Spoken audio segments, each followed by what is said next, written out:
The Minnesota Pollution Control Agency had a virtual public meeting in regards to protecting Andover residents from contaminated drinking water within the Red Oaks neighborhood in their private wells.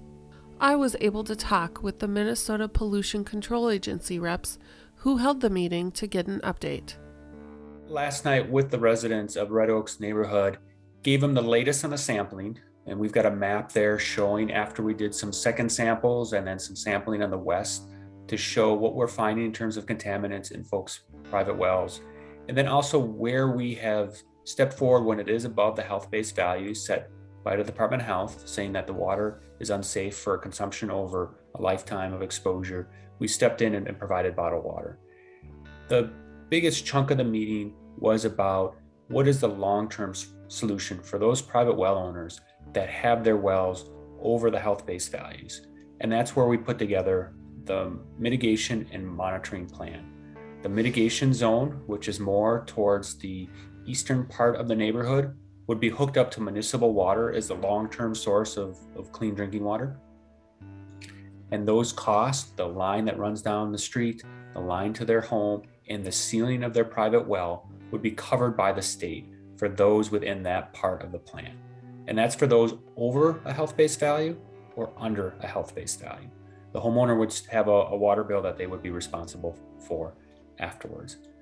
The other part is those in the monitoring plan, which is more towards the western part of the neighborhood.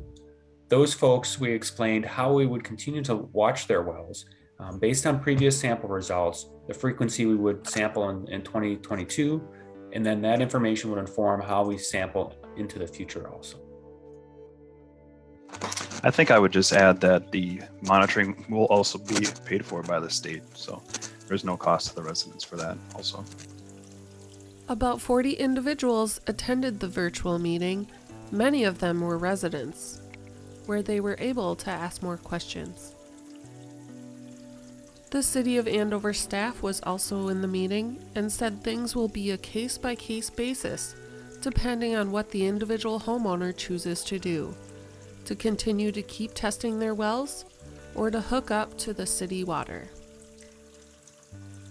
Residents outside of the Red Oaks neighborhood may be concerned for their well water as well.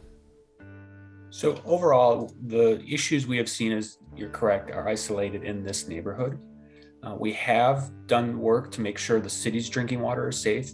And as Eric mentioned, they have tested their water and they're showing no detects for 1,4-dioxane.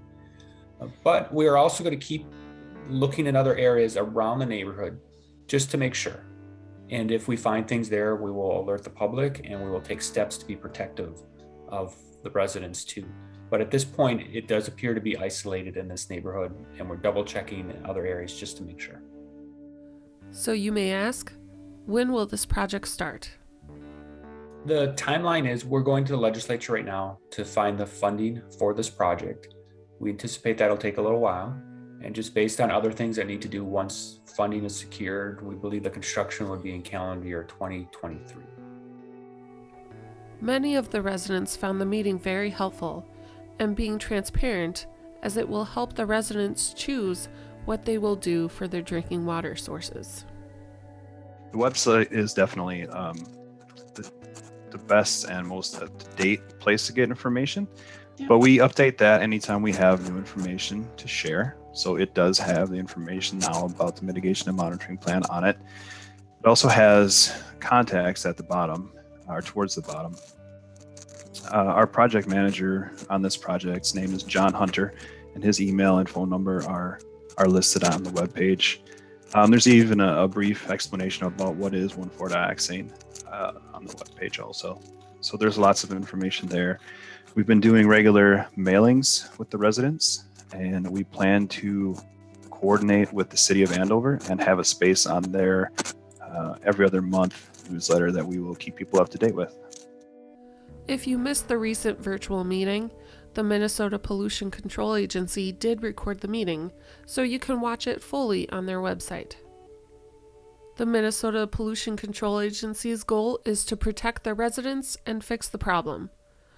There's a lot of good information on their website as well, so we encourage you to check it out for yourself.